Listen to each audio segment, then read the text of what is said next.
I would like to ask, I'd like to ask Vince, to what extent is the gallery space as a locus of culture the mediating factor that makes the works in this exhibition art?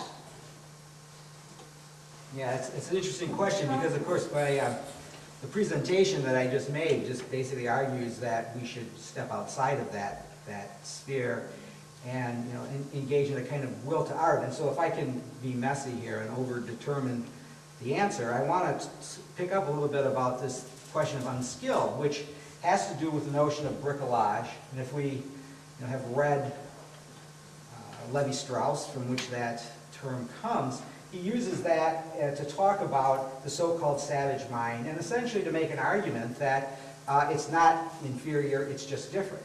And so certainly part of modernist art in general, and something that really is totally penetrating art making in Detroit, is this idea of bootstrapping what it means to be an artist. To take materials that are not art materials, to go to the hardware store, to pick up junk, to do these things that are outside of that whole tradition of being schooled, of the academy, and to then finally, posit this idea of thinking of the constructivists, who said, how can you think new thoughts if you use old forms? And so that's why they made abstract paintings.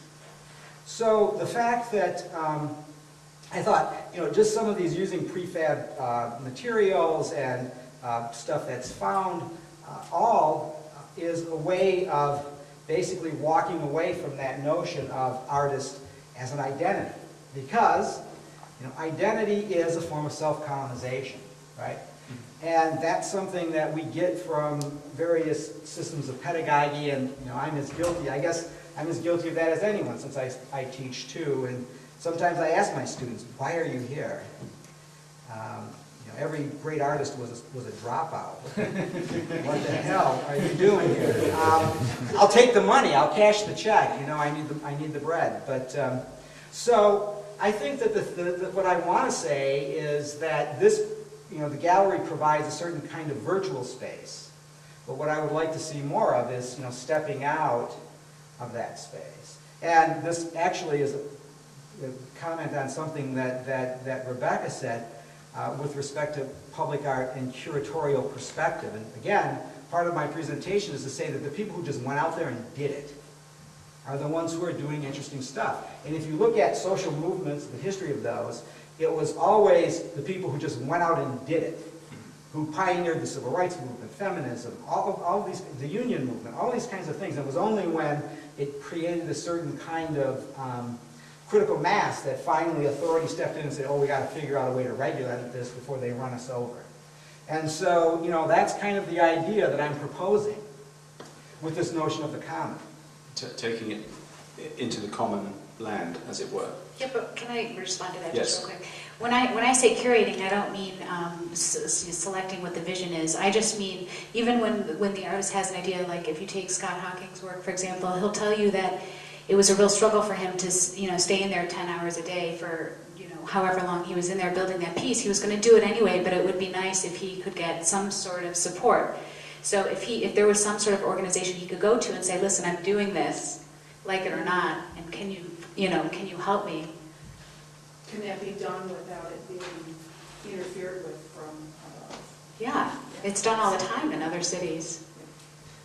I know that it can be done here is my question. Right. That's the relevant question. Right. And my question is, why wait? Right. Well, Scott yeah. Brown did it does. anyway. Yeah. And because I agree. Nobody does. Right? There's no cure for it. Yeah, but I also think that model is not sustainable.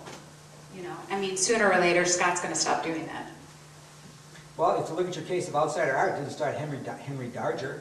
Didn't stop any of those people from doing what they did for their whole lives in obscurity. Yeah, but Henry also never got recognition because he had no way of even getting support for something like that. We I don't know that don't he would have actually considered- know whether Henry wanted recognition. He did actually. Did he? Yeah, if you read his writings.